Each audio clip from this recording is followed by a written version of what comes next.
Hello, ladies and gentlemen. It is Golden MF Michael Fletcher alongside Anthony Florio and Michael Bullock, and we welcome you to a very special edition of the Cerebral Smack Talk live on YouTube and StreamYard.com.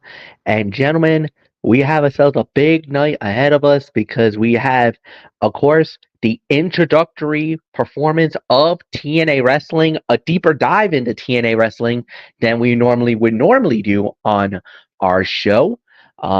TNA is definitely going to become a focal point in our program guide from now on because of the working relationship that they have with WWE. And we decided that we're going to be adding TNA to our repertoire. And of course, we also will have SmackDown Live, and we also will be previewing the Royal Rumble. That will be going down tomorrow night from Lucas Oil Stadium in Indianapolis, Indiana. So we're just gonna dive right on in, and we started it off um, with Nick Nemeth, who cut it a promo, basically, you know, saying that with everything that happened with Joe Henry and the whole 9 yards, and it kind of was, the dynamic with Ryan Nemeth. Ryan comes out and this was actually a pretty good opener, to say the very least. For all you fans out there that doesn't have TNA Plus or does not have, I believe it's Access TV, you can actually watch TNA on Twitch.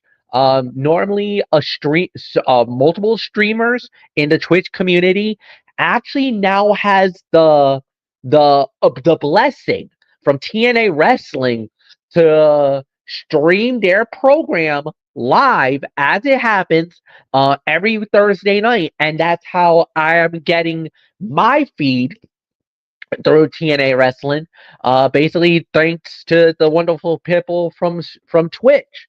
So Twitch has become kind of blessing to say the very least, and they were able, and one of the streamers were able to hook us up with a really good feed of TNA Wrestling. So that's how I saw it last night, and that's how I've been watching it every Thursday night.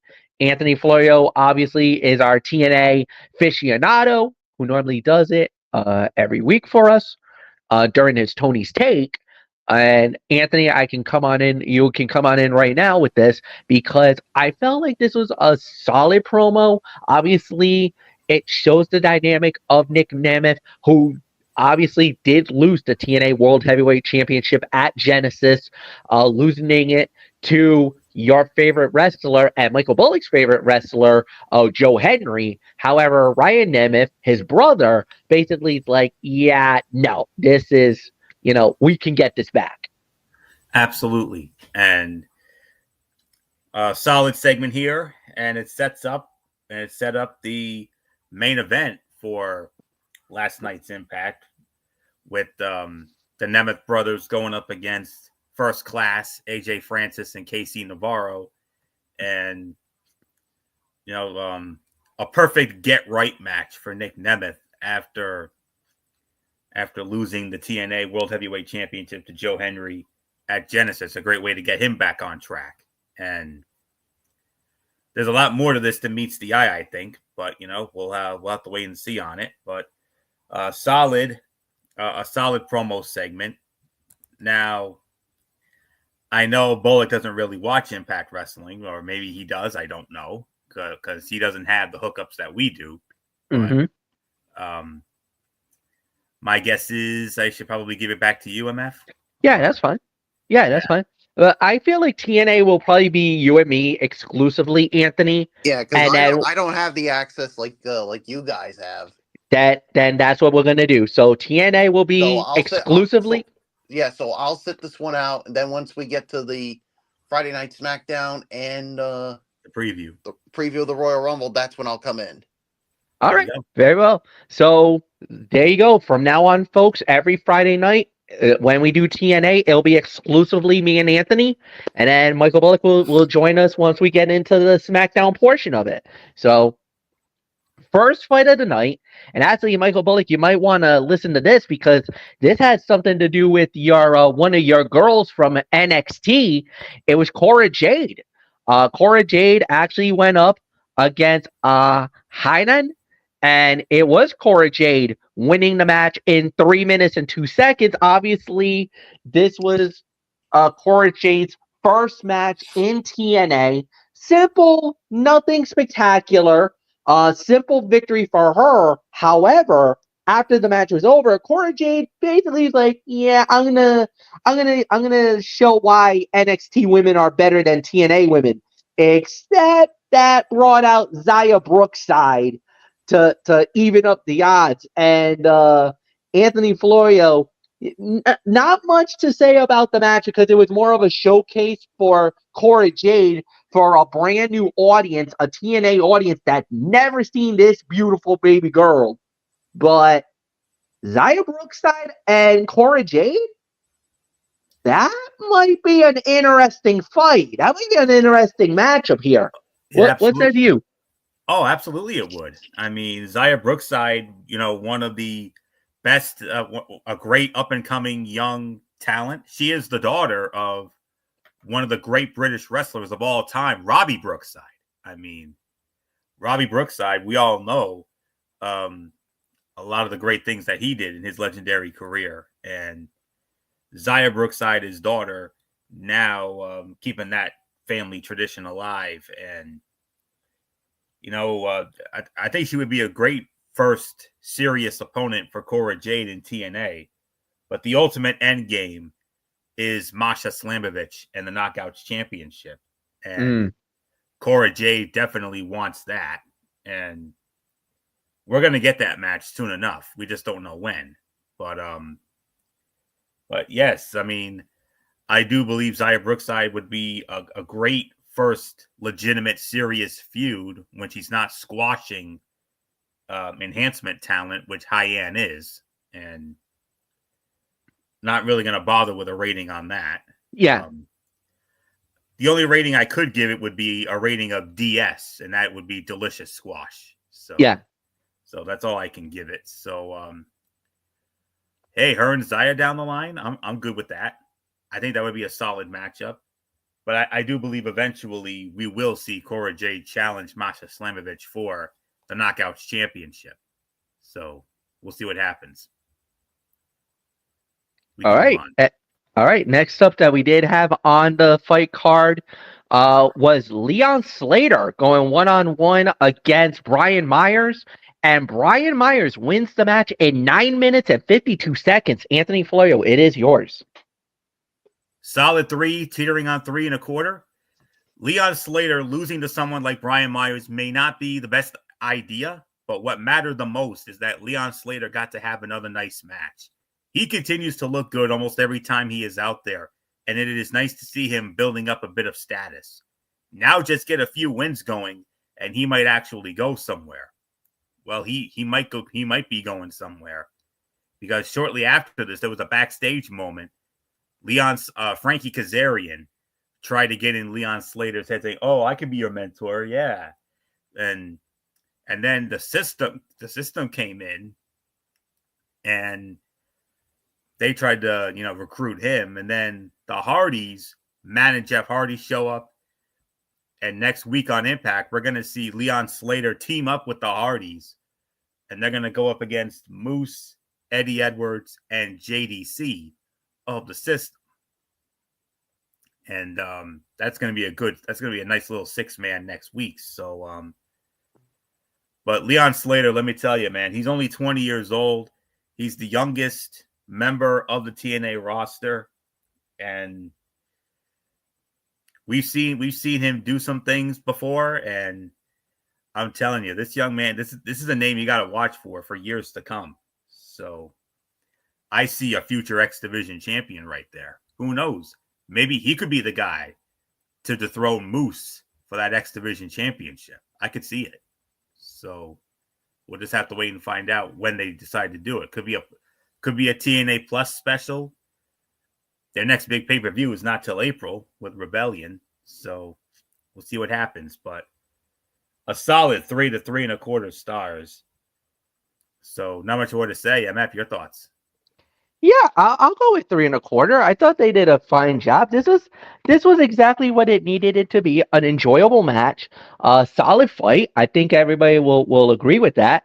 And then yeah, I mean for Leon Slater, he's relatively new.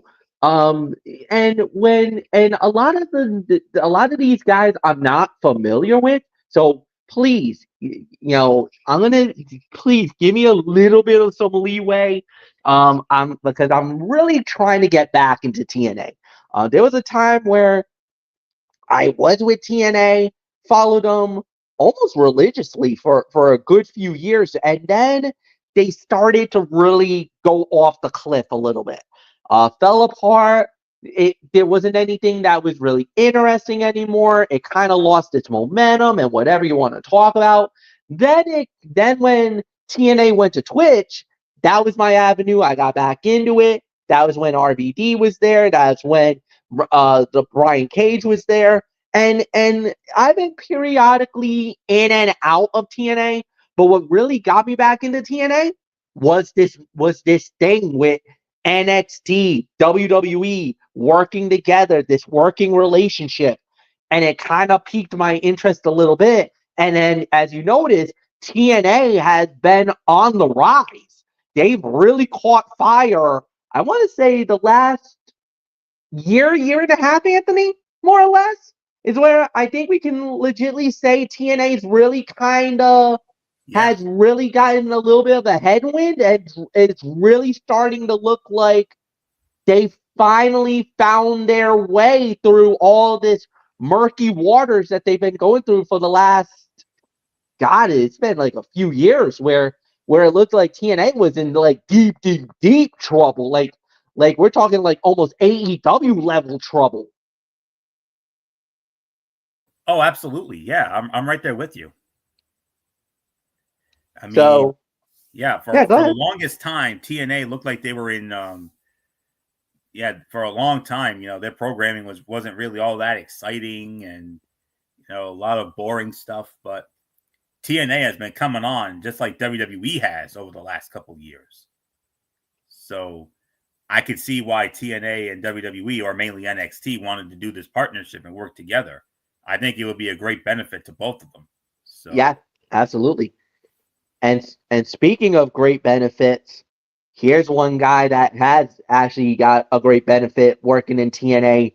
Mustafa Ali was in action, going one-on-one. Anthony knows this guy really well as well, the Laredo Kid.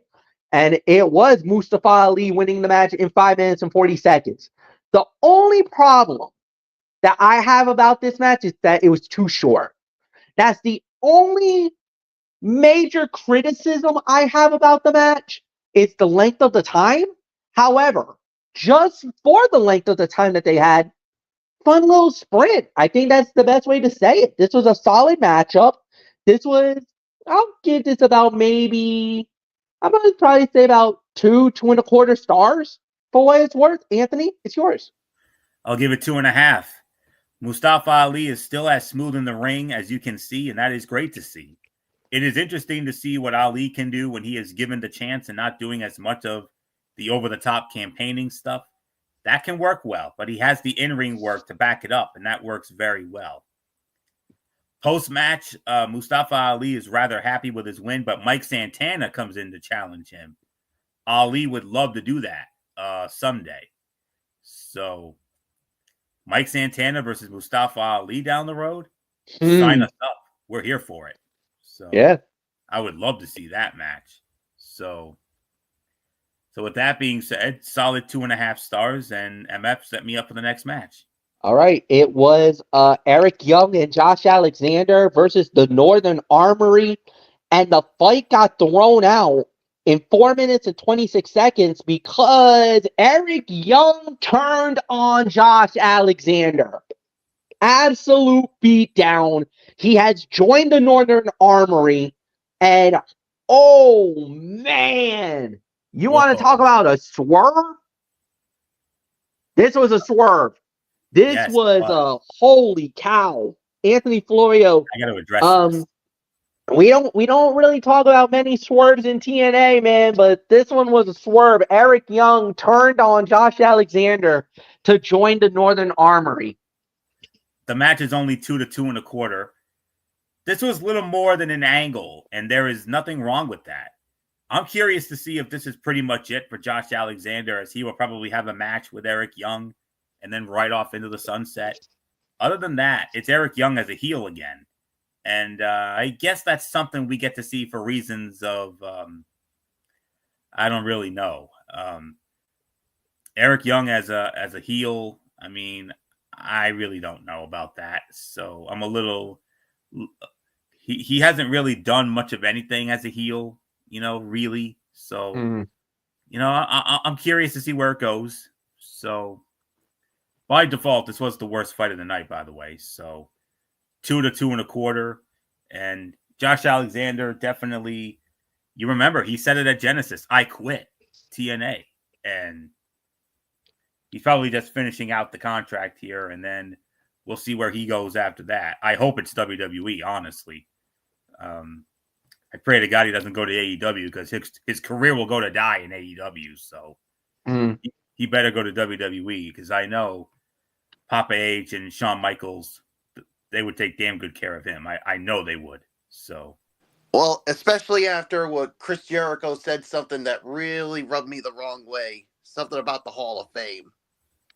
Yeah, I hear you. I know where you're coming from. So, but right now, this is 2 to 2.25. This was the worst fight of the night.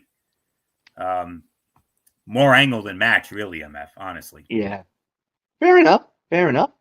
And with that said, we do indeed move on. And this one, I think we can legitimately say was probably the fight of the night, as it was Ace Austin going one-on-one with NXT's own Wes Lee. Wes Lee wins the match, 9 minutes and 41 seconds, and then Lee, Igwe, and DuPont put the boots to Ace Austin, only for the other members of the Rascals to hit the ring. And we had ourselves a Donnybrook. Zachary Wentz, Trey Miguel hit the ring, cleared out the heels, and I do believe, Anthony, in the very near future, we're going to get Igwe, DuPont, and Wes Lee versus Ace Austin, Zachary Wentz, and Trey Miguel, possibly in a 6-man tag. Yes. Sign me up for that. Yes, and we would be here for that. Absolutely. 3.5 stars. Fight of the night for me. Take 2 good high flyers and let them do their thing for a bit. Though that dive was not exactly the best looking. Other than that, though, it was nice to see Ace Austin out there again, as he can work well with anyone.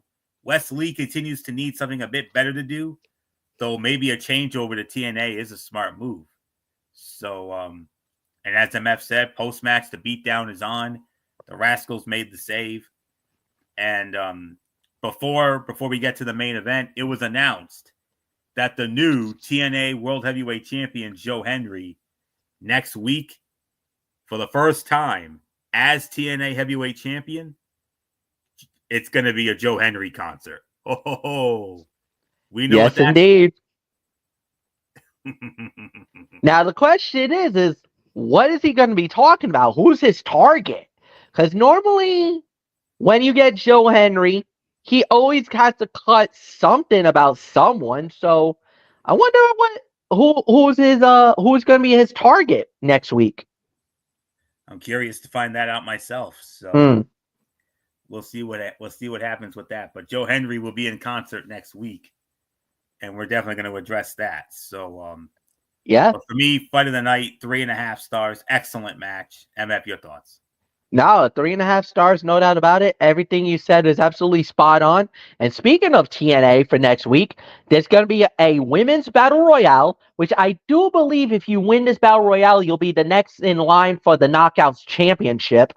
So that might be one major factor, and who knows how that's going to look. And plus, on top of that, you're going to have TNA women, but how many NXT women shows up for this fight?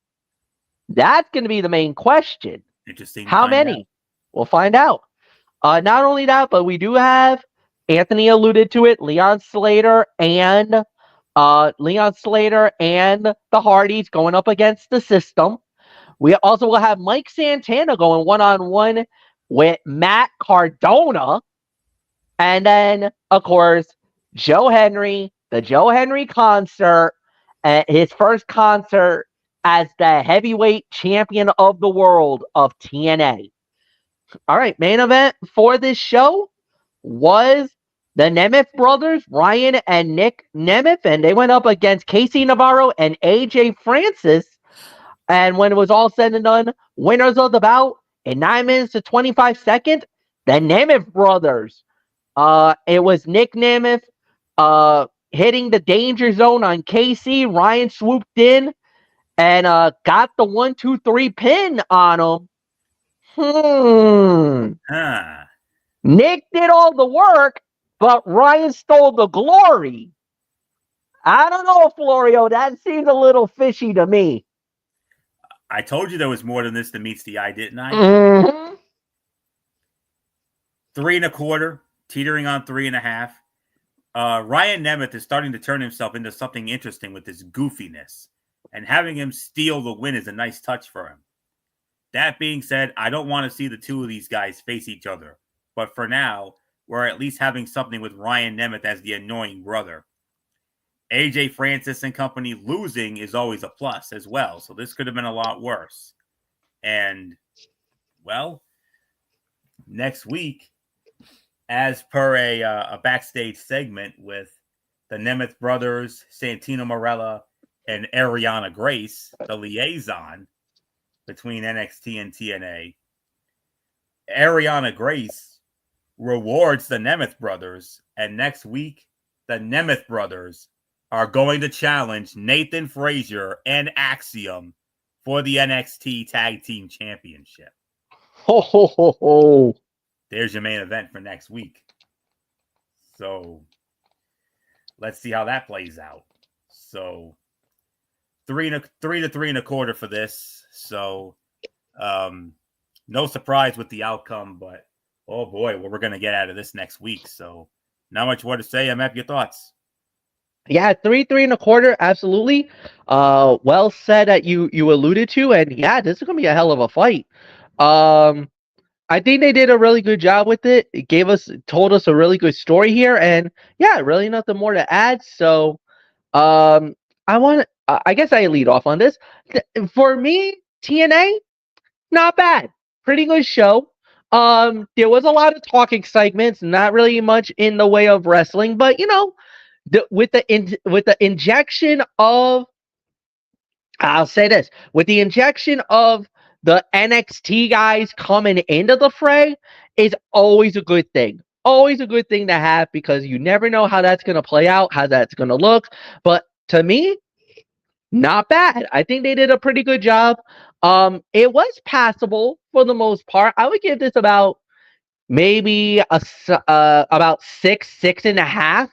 I think there is some areas that they need to work on, but I think once they really start to get going here with this correlation of TNA and NXT, or even WWE in general, I think there's some good that's coming out of this. This working relationship, you know, sometimes there's some growing pains, there's some great moments, there's some not so great moments. Up to this point, not bad. I'll give it a 6.5. Anthony, it's yours. I'm going to be a little more generous on this. 7 to 7 1/4 for me.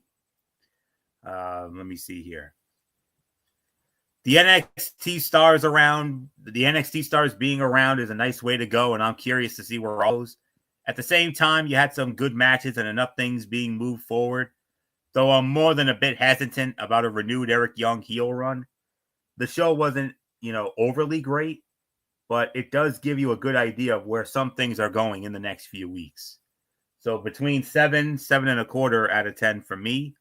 So with that being said, let's kick off Royal Rumble weekend, shall we? We do indeed, and it is indeed the go-home show for the Royal Rumble. As we are on Smackdown Live, obviously tonight. They are at the Gamebridge Fieldhouse, and this was it. This is the final. This is the big one. So we started it off with well, a whole bunch of different things, but we started off with Joe Tessitore cutting an interview with Kevin Owens. And like Joe Tessitore said earlier, this stemmed from what happened last week. Joe Tessitore had an interview with Cody Rhodes. That was interrupted by Kevin Owens. And later in a little bit later on during that show, Kevin Owens came out berating Joe Tessitore, basically dragging this poor guy through the coals here, basically to questioning his commentarial, his journalistic integrity, him as a commentator, this and that. So Joe Tessitore said, you know what, to be fair and balanced and to be, a guy of equal opportunity, I'm going to hold an interview with Kevin Owens in this very ring, and we're going to go from there. So just like it was alluded, they did the interview only to be interrupted by CM Punk. Punk comes out, and then we had a little situation between Punk and Kevin Owens, and I mean, you just don't bring the best in the world out for nothing, boys. And to have them two go at it, it's Royal Rumble. Rumble's tomorrow night. Could they have just planted something about maybe Owens versus Punk for WrestleMania? And does it necessarily need to be for the title, though? Because remember, Kevin Owens has got a big fight. Ladder match to become the undisputed WWE champion, and of course CM Punk going to be a part of the 30-man over the top rope Royal Rumble, and we've been saying, and they've been saying it for days now. We've been knowing it for days now. The most star-studded Royal Rumble ever. Anthony Florio, great way to start the show, in my opinion. And by the way, the first hour was commercial free. That is correct. And this segment ended with no violence, but the direction is clear. Kevin Owens and CM Punk did a great job setting up their eventual feud without laying a finger on each other. This was not groundbreaking, but it did what it set out to do in an entertaining way. If you've noticed, Kevin Owens has been hitting the gym, and you can see the results. He looks a little slimmer and his muscles are more defined. And CM Punk said he showed up because someone said his name. Joe Henry's influence is spreading, clearly. So with that being said, a fine segment to start the show. And now we can finally bring in Michael Bullock here. So Phenom, your thoughts on all this as CM Punk and Kevin Owens down the road? Sign us up for that. I definitely would like to see it. And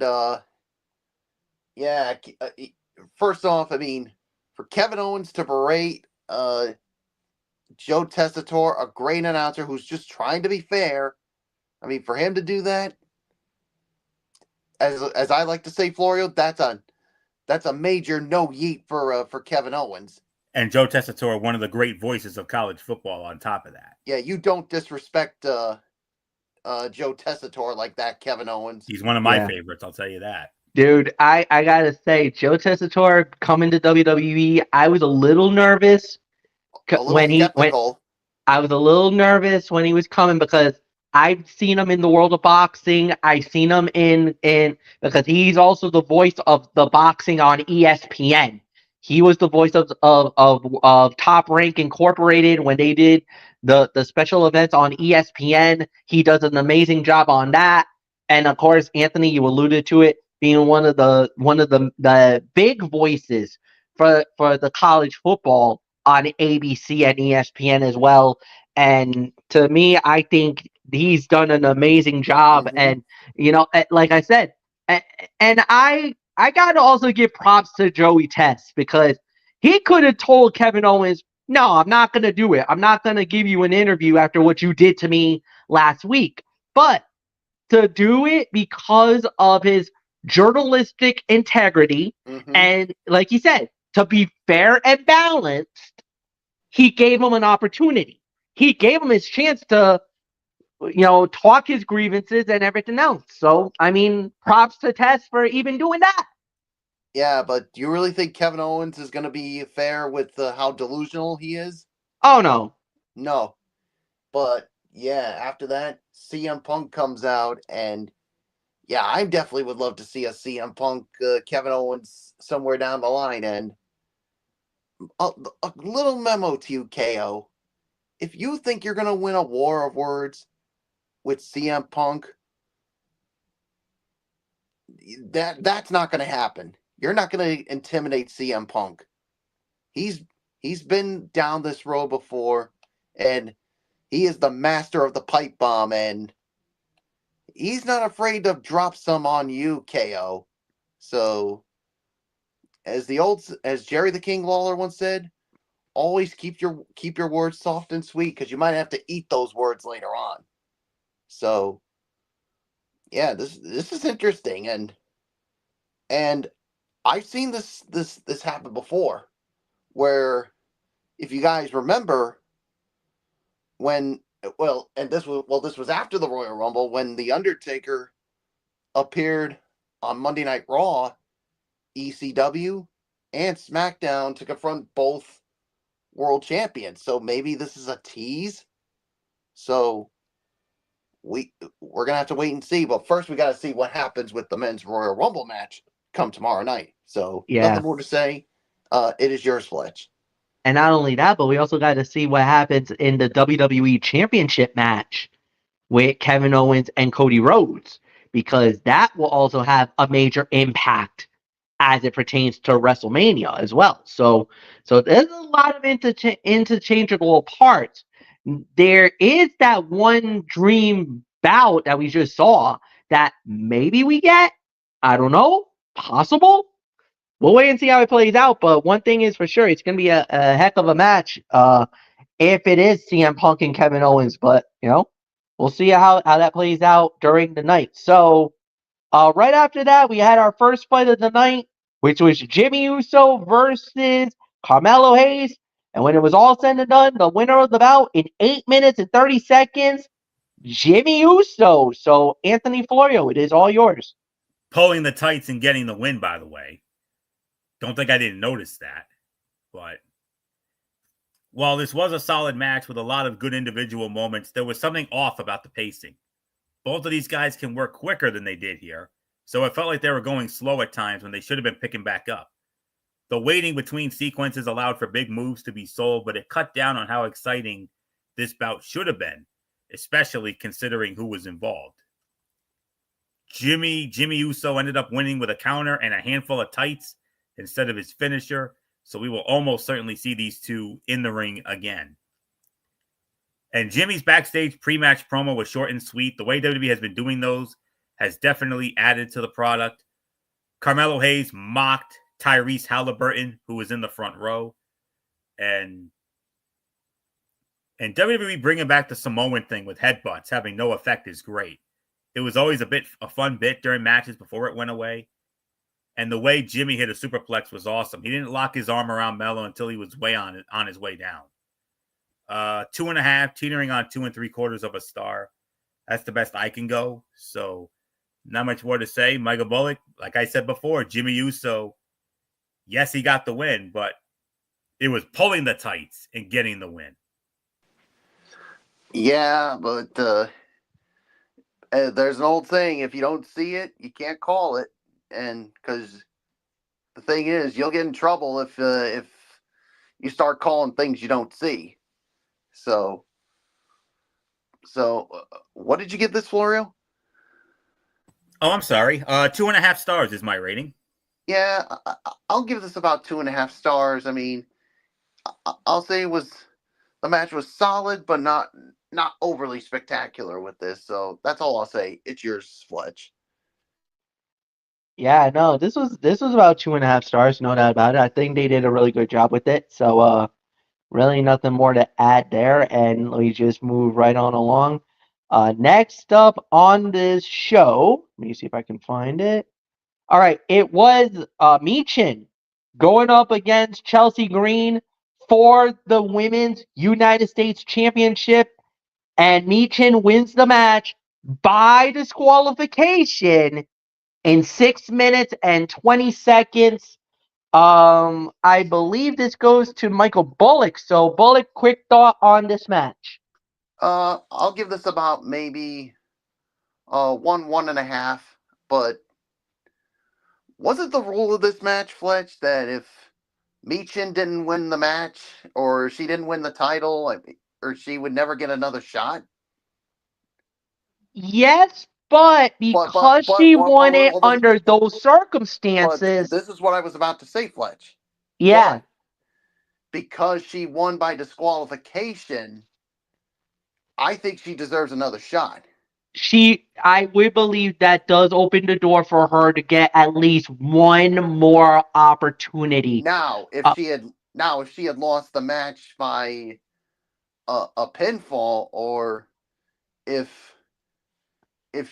she was disqualified, if Michin was disqualified, then that's a totally different story. It would have been game over. Yes. No, then you're right. Said yes, she doesn't get another title shot. But yes, in the case that she won the match by disqualification because Chelsea Green got herself disqualified, just to save her title.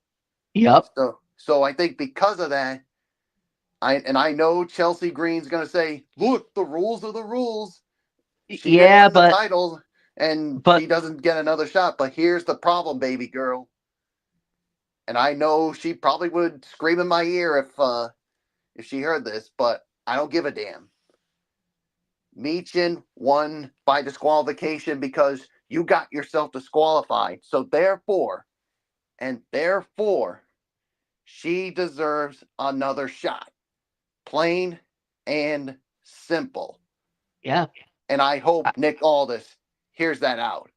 I'm pretty sure Nick probably is listening, and he's probably thinking, like, no, Chelsea, you're not getting away with that. Yeah.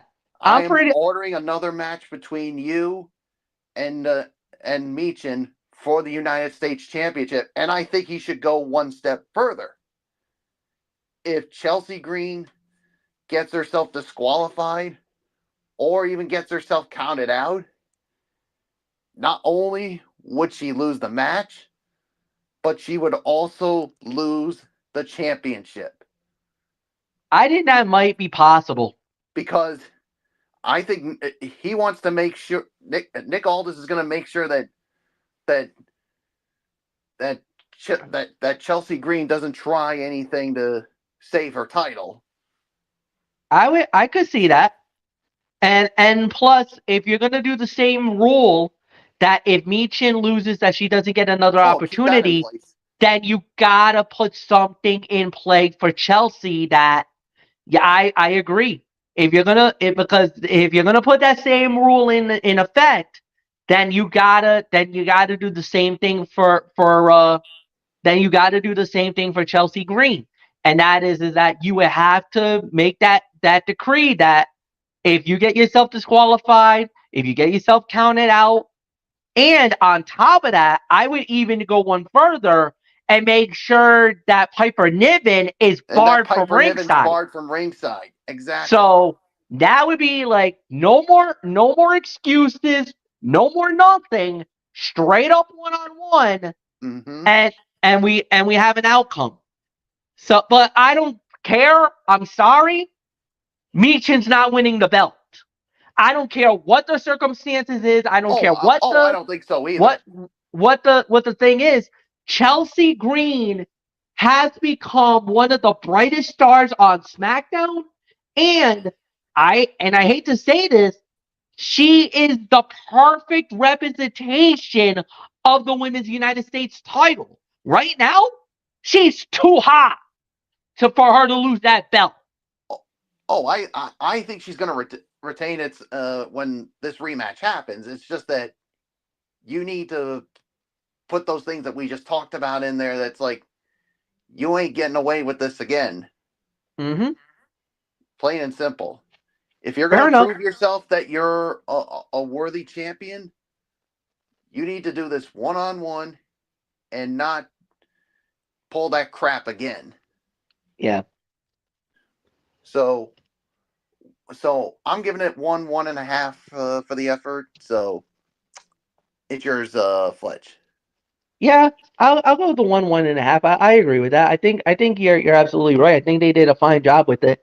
So yeah, it was for what it was worth. Obviously, we always like to frown upon DQ finishes and everything else, but it seems like that was a necessary thing to give us one more match. Do we really want one more match with these two? No, but I kind of feel like right now there's really nothing there for Chelsea other than this, but there are more women coming now on the SmackDown roster that maybe probably will pose a major threat for the Women's United States Championship, including somebody who I was very happy to see here tonight, even though I know she was looking at Tiffany Stratton. Wrong belt you should be going after, sweetheart. Just saying. Um, at this point, yeah, fine for what it was worth. Nothing more to say. Anthony Florio, it's yours. 2.5. These two have had a few encounters, so they have had enough time to build up some chemistry. That is why it was surprising to see them have a handful of moments that looked awkward or mistimed. And DQ finished. Obviously, the feud must continue. And I mean, I don't know what else there is to say on it. I mean, it's I'm with MF. I mean, I'm kind of getting tired of this feud myself. And a rematch is in order. I think it should be some kind of hardcore style match. Have Piper Niven and B-Fab barred from ringside. Let them go one-on-one. May the best woman win, and then we can put an end to this feud once and for all. So we'll wait and see how that goes. So with that being said, 2.5, right around the 2.25, 2.5 threshold. So not much more to say. Let's move on. All right, and indeed, we do indeed move on. The next stuff that we did have on this show was an 8-man tag team fight. It was the Motor City Machine Guns and Los Garza. They went up against DIY and Pretty Deadly and the Face Squad of the Motor City Machine Guns and Los Garza, winning the match in 12 minutes and 5 seconds. By at this point, well, actually, yeah, no, I do lead off. At this point, this would have been considered the fight of the night for me. This was a solid, I want to say 3.5 star match. Um, yeah, I mean, it wasn't really the greatest thing in the world, and because this focused on two teams, DIY and Motor City Machine Guns, because of what they were gonna do, because of their match upcoming at the Royal Rumble, the 2 out of 3 falls for the tag team titles. But at the end, I felt like this was a solid match, and yeah, I really had nothing more to add. I think they did a really good job with this. So Anthony Florio, 3.5 stars. Up to this point, to me, this was fight of the night. Agreed. 3.25, 3.5 stars. While this match had great action, it was completely hampered by WWE airing a special ad for a movie and then going to a regular commercial about a minute after that. Even with picture-in-picture, the presentation was impacted. However, the 8 men in this match did a tremendous job of making it easy to keep your eyes on the smaller screen. Wilson and Prince were the two biggest competitors, so they ended up doing a lot of the catching when the high flyers started going on a roll. Angel and Berto ended up leaving Sabin and Shelley to fend for themselves, but Motor City Machine Guns pulled out the win in the end, which is no surprise because, they have a huge tag team championship match against DIY tomorrow night at the Royal Rumble. Intercontinental rules, 2 out of 3 falls, and that's got low-key banger written all over it. So that's all I can really say on that. And I also thought Los Garza and Motor City Machine Guns had some fun combined spots. I really did. So 3.25, 3.5. Up to this point, it was the fight of the night. I 100% agree with that. So, Michael Bullock, are you going to make that unanimous? Yeah, 3.25, 3.5. At this point, it was the fight of the night. I mean, yeah, this was a really great matchup. So I don't think there's any more to add on to it. So it's onward, Fletch. Yeah, onward indeed. And then next up that we did have, what after that we had was Naomi going 1-on-1 with Liv Morgan, and it was Naomi winning the match in 10 minutes and 20 seconds. So, Anthony Florio, it is yours. This match had a good amount of time and allowed them to work at different paces when it made sense to change it up. They sold big moves, but also had some quick sequences of back and forth offense. And Bianca Belair attacked Rodriguez when she tried to get involved again, and her intervention allowed Naomi to counter a pin and score the win. Celebration was short-lived due to Raquel and Liv attacking Naomi and Bianca after the match. They left the women's tag champs down and out to end the segment. Even with the 50-50 booking at the end, this was all pretty entertaining. The right person won, but the loser also looked like a threat. Morgan and Rodriguez chasing the tag titles would make perfect sense. And that's really all I can say on that. So this was about 3 to 3.25 stars for the effort. More like 3.25. So not much more to say. Michael Bullock, your thoughts?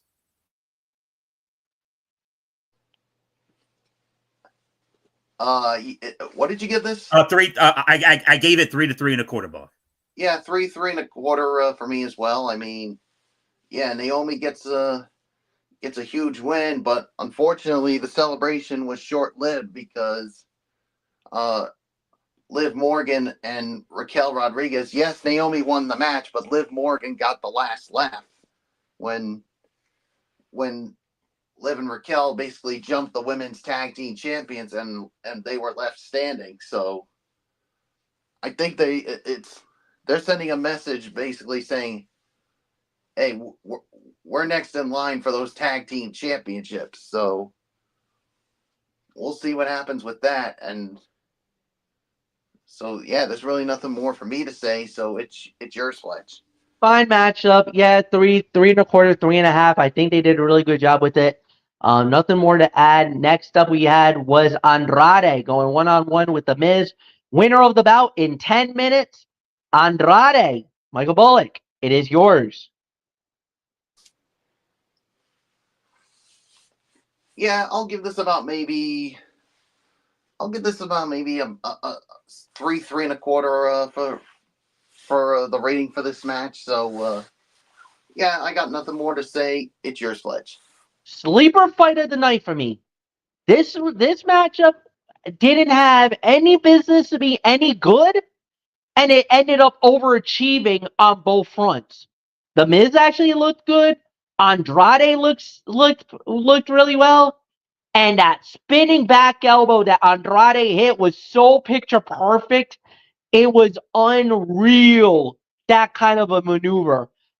It is definitely it's definitely a wonkier move for Andrade to do, but man, he nailed the Miz with it, and it was a thing of beauty. That back elbow knockout punch was perfect.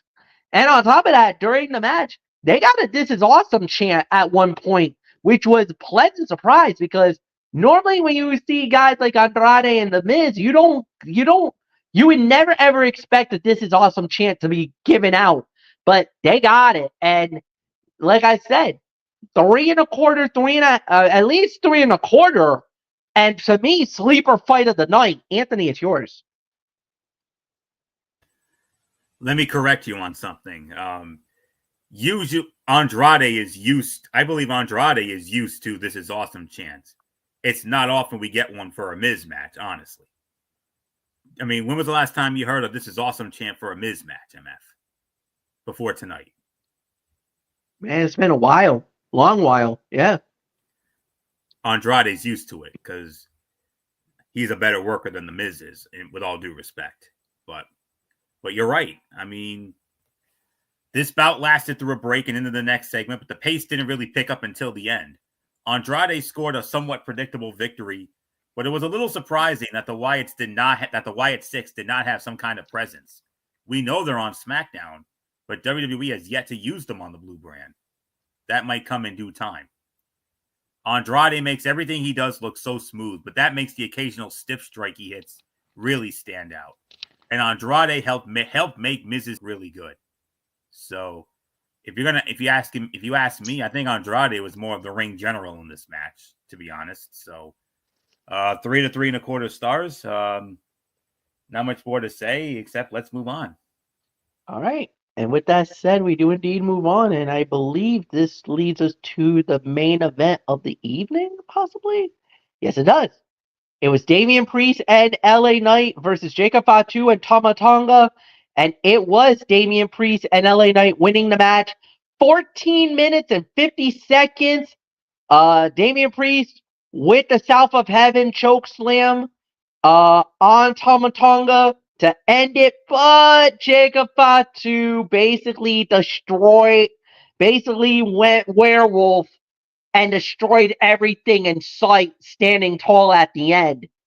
I'm telling you, boys, this guy's going to be a problem tomorrow night in that Rumble. I can rest assure you that. Anthony Florio, it's yours. Fight of the night, 3.5 to 3.75 stars. The match went back and forth with all four men having segments on offense and defense at different times. They followed a predictable pattern, but they did so in an entertaining way. Damian Priest and Jacob Fatu were the stars of this bout and will likely end up in a singles bout soon. But on this occasion, it was Damian Priest and LA Knight who won when the Archer of Infamy hit South of Heaven on Tama Tonga for the win. Fatu ended the show by attacking Priest and hitting a moonsault. And if you have never seen Jacob Fatu before WWE, you should look him up. He used to be even more intimidating than he is now. But WWE has obviously toned him down a bit. And Knight and Fatu crashing into the timekeeper's area was a fun spot. For me, this was the fight of the night. Easily 3.5, teetering on 3.75 stars. Excellent main event. So I want to make sure Michael Bullock heard that rating. Did you hear that rating, Bullock? 3.5, 3.75 for me? Fight of the night, as I give it to you? Oh, yeah, I did hear it. Yeah, okay. 3.5, 3.75. This was definitely the fight of the night. I mean, yeah, I'm telling you, Jacob Fatu, I mean, he's going to become a major star when it comes to SmackDown. I mean, especially after what we saw what he did to Braun Strowman on Saturday night's main event. I mean, when was the last time you ever saw Braun Strowman take a beating like that? Well, we obviously already know it was Bronson Reed, and we were there to see it. But, man, I mean, Jacob Fatu, I mean, he is one to not screw around with, and this is why he was hired to be part of the Bloodline 2.0. And so, yeah, I mean, there's really nothing more for me to say. So, Fletch, I think I give it to you. Yes, you do, and it was 3.5 stars, no doubt about it. Solid main event, and nothing more to add there. So, Michael Bullock, you lead off on overall review for this SmackDown as we get ready for the Royal Rumble. I thought it was a good go-home edition of SmackDown for before the Royal Rumble. I mean, it did advance some stuff heading into tomorrow night's Royal Rumble. I mean, were there some things I thought that definitely could have been better? Absolutely. So I'm going to give this an excess of maybe 7 to 7.5. So it's yours, Fletch. I'll go 7.5. Agreed. Nothing more to say. Anthony, it's yours. The final SmackDown before the 2025 Royal Rumble definitely featured a lot of hype for the PLE, but the show also had some slight presentation changes that may become the norm. Having Michael Cole and Pat McAfee operating as a separate unit from Wade Barrett and Joe Tessitore on commentary gave the show a slightly different feel, but whether that is good or not is up to you. Most of the matches we saw ranged from good to above average, but the show had a couple of low points that were mostly a result of booking, not the performances. The 8-man tag match was the highlight of the show, even if it did suffer from WWE's new trend of doing a movie trailer embedded in the show, in addition to the standard commercial break. Smackdown being 3 hours gives management a lot of wiggle room, but there are definitely better ways some of the time could be used. I'll give it 7 to 7.5 for this week. I agree. So with that being said, MF, we now move on to our preview of the 38th annual Royal Rumble as we officially start the road to WrestleMania 41. Yes, indeed. And it's going to be from Lucas Oil Stadium in Indianapolis, Indiana. That will be going down tomorrow. For all you fans in the United States, you can watch it exclusively on Peacock. And for all you fans around the world outside of the United States, you guys can actually log on to Netflix to watch the Royal Rumble event. 4 matches have been announced as of right now, and this is what we got to start with. So it will be 2 out of 3 falls for the WWE Tag Team Championship. The champions DIY versus the challengers, the Motor City Machine Guns. Okay, I got a funny feeling that DIY is going to win this. And don't get me wrong, I think Motor City Machine Guns deserve it more, but because I really think that this is not the end of the storyline, I think DIY is going to backdoor their way to winning this. It's going to go all 3 falls, but I got DIY winning the 3rd fall by cheating to successfully defend the tag team titles. It's going to be one of those that's going to slip through the back door to get the victory, Anthony Florio. So I got DIY successfully defending the titles, but not winning it in honorable fashion. I 100% agree.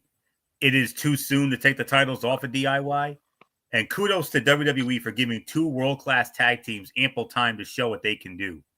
Expect the Motor City Machine Guns to look strong, but like MF said, and I 100% agree with him, drop the last fall by nefarious means. And WWE won't rip the titles away from DIY this soon, but I am very excited to see what these 2 teams can do in a 2 out of 3 falls setup. Who knows, maybe Pretty Deadly likely gets involved to tilt things in the champion's favor in the 3rd fall. I hope not, but we'll see. Regardless of if the outcome feels predictable, this is going to be a tremendous match between 2 accomplished tag teams. And I do agree. Winners and still the WWE Tag Team Champions, Johnny Gargano, Tommaso Ciampa, DIY, nefarious means in the 3rd fall. I agree with that 100%. So give me DIY to retain. Michael Bullock, are we going to make it unanimous? Yeah, I'm going to go with DIY to retain. I think this is going to go all 3 falls. I think the 3rd fall is going to be decided through nefarious means, like through, as you would say, Florio, pulling the tights and getting the win. So that's how I see it happening. So winners and still tag team champions DIY. Let's move on to the next match. The remaining matches are the most important because these will have WrestleMania implications. First, the ladder match for the undisputed WWE Championship. The current WWE Champion Cody Rhodes goes up against the challenger and the man that's currently holding or has possession of the Wing Eagle Classic WWF Championship, Kevin Owens. It's simple. The first man to capture both belts becomes the champion of the world. Anthony Florio, it is all yours. It's obvious. I mean, WWE is committed to Cody Rhodes as WWE champion. While I don't think it would hurt him to lose and reclaim the title between now and WrestleMania, I fully suspect WWE takes the safe route by keeping the title on him. And I mean, WWE has only dipped into the title loss before quickly regaining the title once with major titles recently. when Jey Uso won the Intercontinental title from Braun Breaker before Breaker won it back on Raw a month later. It is good to see lengthy title reigns in WWE again, but sometimes there should be a bit more drama via a feeling of unpredictability. A ladder match provides enough escape hatches for that loss to come cheaply through outside interference. But that said, that approach is not really how Triple H and the creative team have booked major titles. And CM Punk's interaction with Cody Rhodes on Monday night focused on how the pressure of being champion will continue to wear Cody Rhodes down until he finally breaks at WrestleMania. You don't have that interaction and wipe that story away less than a week later. Should be a great matchup here. I'm very much looking forward to seeing how it all goes down. But the winner and still the undisputed WWE champion, the American Nightmare, Cody Rhodes. No doubt about that. So with that, Michael Bullock, what says you? Yeah, I'm going to go with Cody Rhodes to retain the title and retrieve both of those belts. So this is the obvious choice. So it's your Fletch. Agreed. I got Cody Rhodes winning the match and successfully defending the title and actually capturing both belts. So yeah, I do have that as well. The next up we have, well, just the Royal Rumbles. If you're going to be watching the Royal Rumble for the first time ever, allow me quickly to explain the rules. The Royal Rumble begins with two individuals in the ring. Every 90 seconds thereafter, another superstar will enter the ring according to the number that they have drawn. In the Royal Rumble, it is every person for themselves, no friends, only enemies. Elimination can occur at any time. When an individual is thrown over the top rope, both feet must touch the floor. The last superstar in the ring, when all competitors have entered, will be declared the winner and will receive the golden ticket, a main event spot at WrestleMania. And that will be on April 19th and 20th from Allegiant Stadium in Las Vegas, Nevada for WrestleMania 41. With that said, we started off with the women's Royal Rumble matchup. Just to give you guys a quick note, just part of the participants that officially has declared for the Royal Rumble, before I toss it to Michael Bullock, these are just the names that have been announced. These are not, we don't know the full 30 yet, but we're just going to give you the names that have been announced up to this point, and they are Nia Jax, Bayley, Charlotte Flair, Naomi, Bianca Belair, Liv Morgan, Raquel Rodriguez, the women's Intercontinental Champion, Lara Valkyria, Ivy Nile, Io Sky, the women's United States Champion, Chelsea Green, Zelina Vega, Candice LeRae, and Piper Niven. Michael Bullock, is anyone on this list the one you're going to pick to win the Royal Rumble?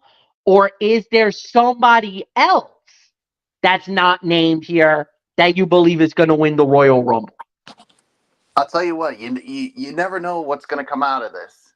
I mean, well, for some surprises, I mean, you never know.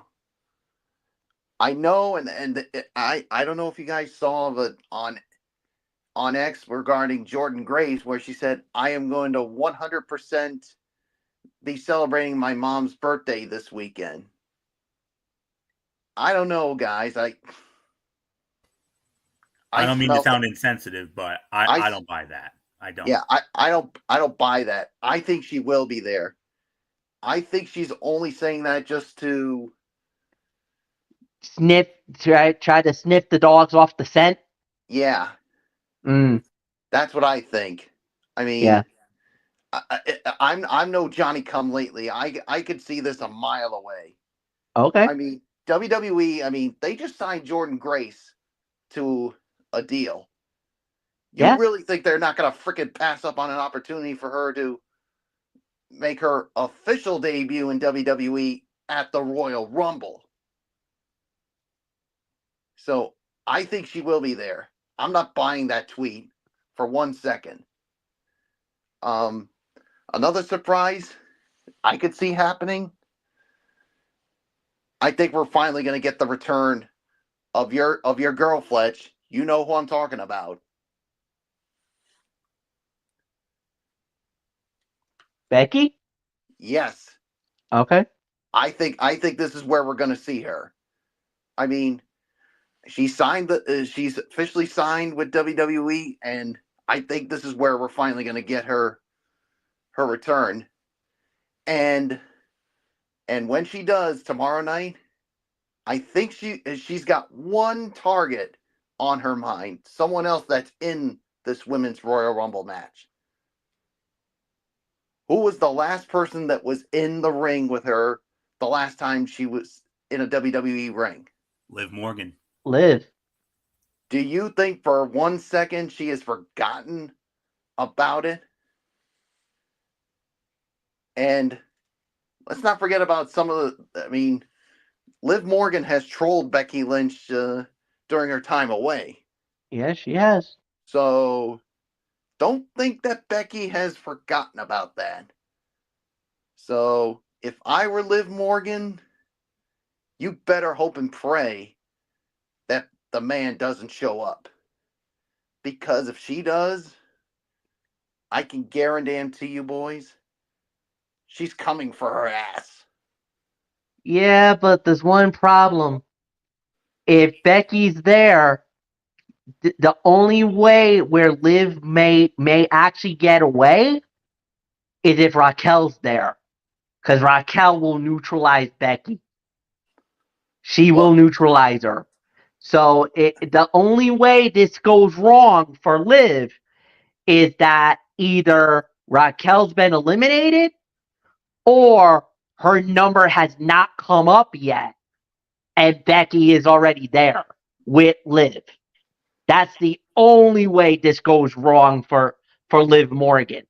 Because if Becky shows up in the middle of that situation and Raquel's not there yet, either A, Raquel's been eliminated from the Rumble, or B, her number has not come up yet. That's the only way. If Raquel's not there, Liv's a dead woman. Yeah. That's the only way Becky would be able to get that revenge. Because if Raquel shows up, Liv is gonna be ecstatic because that means she's got her partner in crime in there, and then they could actually do some damage. Well, and speaking of somebody who could also cause some trouble, what if we get Jay Cargill? Ooh. Because now, let the chips fall where they may. Who attacked her? And she's going to be sniffing for someone. And who knows? We might get our answer right then and there. That's possible. It's possible. And I have heard certain rumors as well, guys. And I don't know what you guys feel about it. I've heard rumors of maybe AJ Lee maybe has the big shock of the night and she returns. I don't know. You know what? CM Punk may have let the cat out of the bag and might have dropped a little something that got everybody thinking AJ is not just rumored, that she might actually do it. So we might actually get AJ Lee. This is the closest we've ever been to an AJ Lee return, and I really, really, really think if there's ever a time for this to happen, I think it's going to happen. I think we might get this. If she shows up, Lucas Oil Stadium's going to explode. And not only that, but somebody might want to check on my niece because she might have a heart attack because she loves AJ Lee. And she actually had an interaction with AJ Lee a few years ago, and they're close. They're good friends. So if AJ shows up, I might have to. I might have to. I think You my might have to phone's gonna be check on blowing her. up. My phone will be blowing up tomorrow night. I'm almost Oh my certain. goodness. So at the end of the day, who do I see winning this? It could be anybody. Mm. But I'm going to take a chance here. I'm going to go with Charlotte Flair. And the reason, because I've heard some rumors that they want to do Charlotte and Tiffany Stratton at WrestleMania. That's what I've been hearing. Now, as we always like to say here, take it with a grain of salt. Read into it what you will, but that's what I've been hearing. So if they're going to do that, I think Charlotte Flair needs to win this. So that's who I'm going with. So nothing more for me to say. It's yours, Fletch. I'm going with Charlotte Flair. I totally agree with Michael Bullock. I think he's absolutely right with everything that he just said. And because they want to give her that queen ascension back to the throne, I think that is exactly what we're going to get. The only other rumor I've heard that's very plausible is that I'm hearing Rhea Ripley versus Bianca Belair for WrestleMania. And Bianca could also be a dangerous candidate to win the Royal Rumble match. Bianca has won the Royal Rumble before, the Women's Royal Rumble before, and was able to main event WrestleMania. We all remember that against Sasha Banks. And we know that Bianca is a Triple H favorite. We know he loves her. So would I be shocked if Bianca wins it all? No. But I will say this. We've also heard a lot of rumors about maybe Becky Lynch possibly winning the Royal Rumble because they were talking about giving her a big push when she returns to WWE. So, I mean, right now the top three women is Bianca, Charlotte, and Becky. But I'm gonna go with Charlotte Flair because of what Michael Bullock alluded to. I do believe that will be the outcome. So I got Charlotte Flair winning the Royal Rumble. Anthony Florio, it is yours. Don't be surprised if we get some TNA NXT girls in there. Oh, we will. I don't be surprised if they get Masha Slamovich for this. I mean, I could easily see her in this. I could see Cora maybe being in this, Roxanne maybe, because she's been there before, and maybe some legends. You never know. I even heard Trish Stratus's name has been thrown around. We could see Trish tomorrow. That would be something for me. But in all seriousness, though, I'm going to have to make this unanimous. I mean, here's the thing, though. Since the inception of the Women's Royal Rumble match, there has never been a two-time winner. There's been a different winner every single year. Asuka, Becky, Charlotte, Bianca, Ronda Rousey, Rhea, and then Bayley. But now, I think this is where we finally get the first two-time winner here. The outcome is beyond predictable, and there are not many standouts among this year's Women's Rumble participants. Booking Charlotte opposite Tiffany Stratton for WrestleMania is a great way to boost Tiffany's profile. Charlotte can be trusted to deliver in big matches, so she will return from injury victorious. Charlotte Flair is also such an easy plug-and-play option for the biggest WrestleMania matches that it's hard not to pick her to win here. The inevitable match with Tiffany Stratton also makes too much sense to pass up. And I also think that match feels like a potential passing up the torch moment, even if Charlotte will be around for as long as she wants. They're similar enough wrestlers while separated enough by the eras in which they entered the game to provide plenty of compelling storytelling before a tremendous WrestleMania match.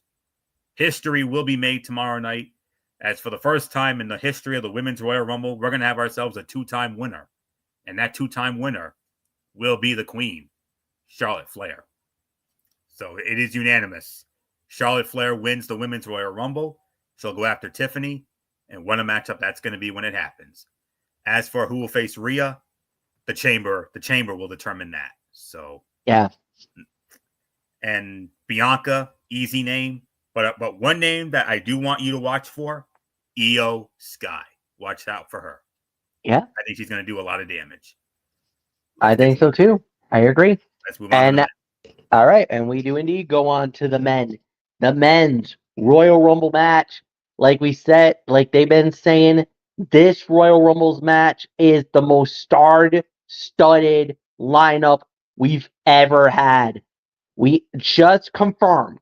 Not we're waiting on more names, but just on the confirmed list we have is LA Knight, John Cena, CM Punk, main event Jey Uso, Roman Reigns, Seth freaking Rollins, Drew McIntyre, Rey Mysterio, Sami Zayn, Shinsuke Nakamura, Logan Paul, Penta, Chad Gable, Braun Breaker, Carmelo Hayes, Damian Priest, Santos Escobar, and Jacob Fatu.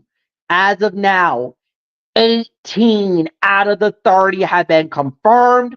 That means 12 spots remain in this Royal Rumble match. Now, if you think about it, like I said, there's at least 5 or 6 names that you can legitimately say can win the Royal Rumble.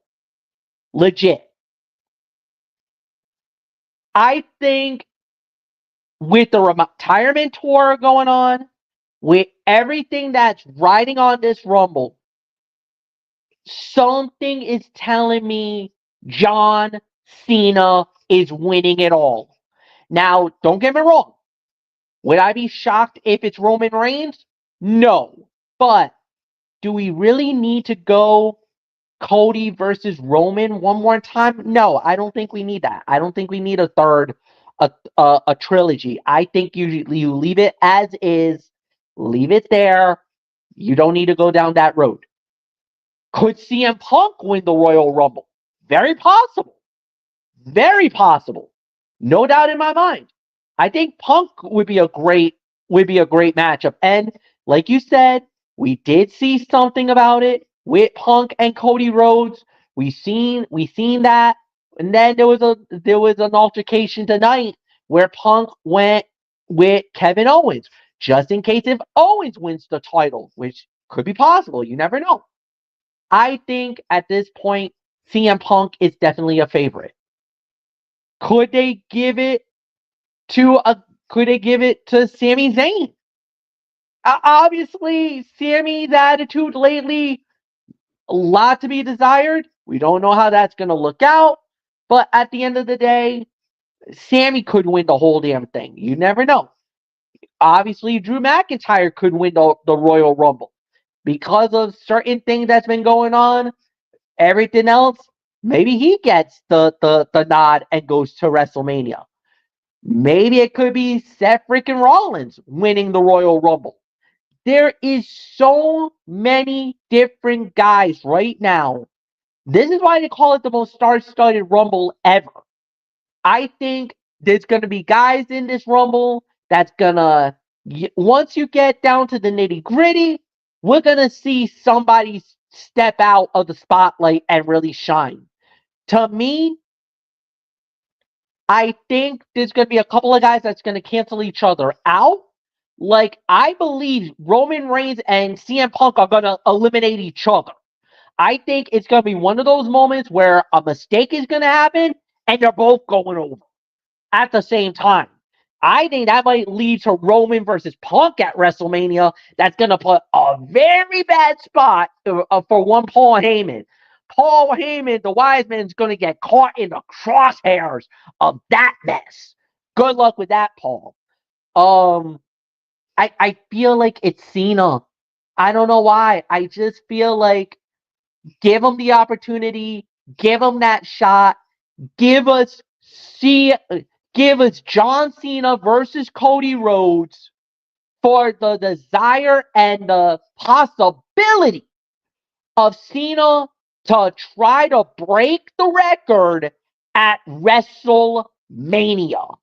I think that is the right call for me personally. Anthony Florio, what says you? So you're sticking with your initial prediction of John Cena. I'm sticking with my initial call. Yes. Okay. Um, you know, uh, and I remember this goes back to the Raw's Netflix premiere, and I'll tell you what, for a long time I was right there with you. I really was. I felt somewhat certain that John Cena would win the Royal Rumble. I agree with I had that thought. But the thing is, for me, CM Punk's confrontation with Cody Rhodes this past Monday night on Raw sparked something that made it clear CM Punk versus Cody Rhodes is the story WWE should be telling as much as possible. Of course, there's also just the fact that momentum has completely stalled out for Cena when his big return for his last run started on the Netflix premiere. But where's he been since? I hate to say it, but he's been non-existent. Sure, he could still win the Rumble and go on to up his appearances between the Royal Rumble and WrestleMania. But his absence has killed my interest, while Cody Rhodes and CM Punk has me excited. And I think WWE wants to play into the classic rivalry between CM Punk and John Cena. And this Royal Rumble match likely comes down to those two men at the end. But I'm actually gonna disagree with you, MF, respectfully. And I'm gonna go with CM Punk to win the Royal Rumble and get the win. But don't worry, Cena can still get there. Cena would just have to go through the Elimination Chamber, which he has done many times before. There's no reason why he can't do it again. I believe CM Punk will win the Royal Rumble. And besides, if I'm going to be completely honest with you, CM Punk should have won the Royal Rumble last year. But obviously, the injury that he suffered at the hands of Drew McIntyre on that Future Shock DDT derailed those plans. Cody got the moment, which he rightfully deserved, and it was a perfect way to get him to WrestleMania last year so we could finish the story. We got the ultimate payoff there. Cody and Punk, that would be, oh my gosh, that would be one hell of a main event. I think it's pretty obvious, unless a big swerve happens. I really doubt The Rock's going to be on it this time around, especially with all the compliments he gave Cody on the Netflix premiere as well. That plays into it. And I believe that the winner of the Men's Royal Rumble, with all due respect, MF, I respectfully disagree with you. I got CM Punk winning it. I think they give it back to him from last year. And CM Punk will cash that ticket, and he will challenge Cody Rhodes. He'll go after Cody Rhodes for the WWE Championship at WrestleMania. And like I said, Cena can still get there. He'll just have to go through the Elimination Chamber. He's being promoted for it anyway. So have John Cena win the Chamber, and then he can go after Gunther. Have Cena and Gunther for the World Heavyweight Championship at WrestleMania, and Cena can still get his history-making moment. He can still get the 17. So this would be a win-win for everybody. But regardless, as long as it's one of those two guys, whoever it is, that guy will challenge even if Cena wins. If Cena wins, he'll go after Gunther, and then you could have and then possibly have Punk win the Chamber to get to Cody. But I think Punk should win it, considering he should have won it last year. I certainly wouldn't be surprised if Cena wins it. I could also see Joe Henry being in this. I think Joe Henry's going to be in it as well. And maybe we get some NXT guys, maybe some TNA guys, maybe some legends. I don't know. But regardless, the winner of the 2025 Men's Royal Rumble for me, it's CM Punk. So give me CM Punk to win. Michael Bullock, you got that the unenviable position here. Who do you agree with? Do you agree with MF and John Cena? Or do you agree with me and CM Punk? Or do you have somebody different altogether? As I give it to you, Bullock. Yeah, this is tough for me to decide. I mean, but you know what? I gotta go with Florio. I gotta go with CM Punk because we all know we thought he was gonna win it last year, but because of the injury, they had to do a 180, and they had to obviously give the match to Cody Rhodes, so that way Cody could finish his story. And I think this time around, I think CM Punk wins and gets the to main event, WrestleMania 41, and I think he's going to challenge Cody Rhodes for the WWE Championship. So CM Punk wins. I would not at all be surprised if John Cena does win and maybe challenges Gunther for the World Heavyweight Championship. And then maybe, like Florio said, you could still have CM Punk win the Chamber and find his way to that title match at WrestleMania. So, but I think for me, it's CM Punk that wins this men's Royal Rumble match. So with that being said, let's call it a night, Fletch. Oh, and one more thing I want. And there's one more thing I want to address. Well, the thing is, I'm not gonna talk about. You know what I've talked about for so many times, Florio. I know. I'm not gonna talk about it because asterisk elimination. I'm not gonna talk about it because I'm literally just gonna waste my time, and we all know nothing's gonna change with that. So I'm not gonna waste my breath with it. What, the illegal eliminations? Is that what you were about to go about? For so many years, I've whined and complained about it, and nothing's ever changed. So I don't know. When it comes to Royal Rumble, I mean, has there been recently? I mean, I'm trying to remember. Oh, we've seen it. We saw some last year. Yeah, true. I mean, like when Karrion Kross was eliminated, he pulled out Bobby Lashley. Yeah, he pulled out Bobby. Yeah, so we'll see. I mean, I don't know. Who would probably try to pull some kind of shenanigans on this one? I don't know, but I hope you don't see it, but it's possible. Anything's possible in this Rumble, so I don't know. That's why I've advocated for so long, but we know it's not going to change. So I'm not even going to waste my breath on it because all right, we know it's not going to change. All right. I want, because I heard something you were going to say something, and then you held, and then I accidentally hit the wrong button. But then I thought about, like, you know what? I've ranted and raved about it for far too long, and we all know it's not going to change. Yeah. So all right. I'm just literally not going to waste my time. I'm not going to waste my breath on this anymore because, quite frankly, I'm getting sick and tired of having to keep talking about it year after year after year. And when WWE's not going to, eventually they've made their choice. They're not going to change anything about it. Yeah. Well, we'll see. So let's see how that plays out tomorrow night. Royal Rumble from Lucas Oil Stadium in Indianapolis, Indiana. The road to WrestleMania 41 begins. Guys, we will come back tomorrow night. I don't know when we're going to do it. Maybe 10:30, 11 o'clock, whatever. But we will recap the Royal Rumble event, and we will officially begin that road to WrestleMania. It'll be right here on this channel. Anthony Florio, myself, and Michael Bullock will We'll be back and we will recap the Rumble, what we did not like.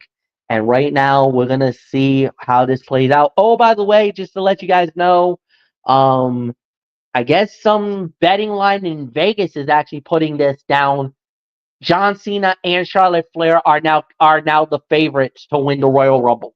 So just to give you guys a note on that, we're out of here. We'll see you guys tomorrow night. For Anthony Flair, for Michael Bullock, I'm Michael Fletcher saying so long, everybody, and we'll see you all tomorrow night.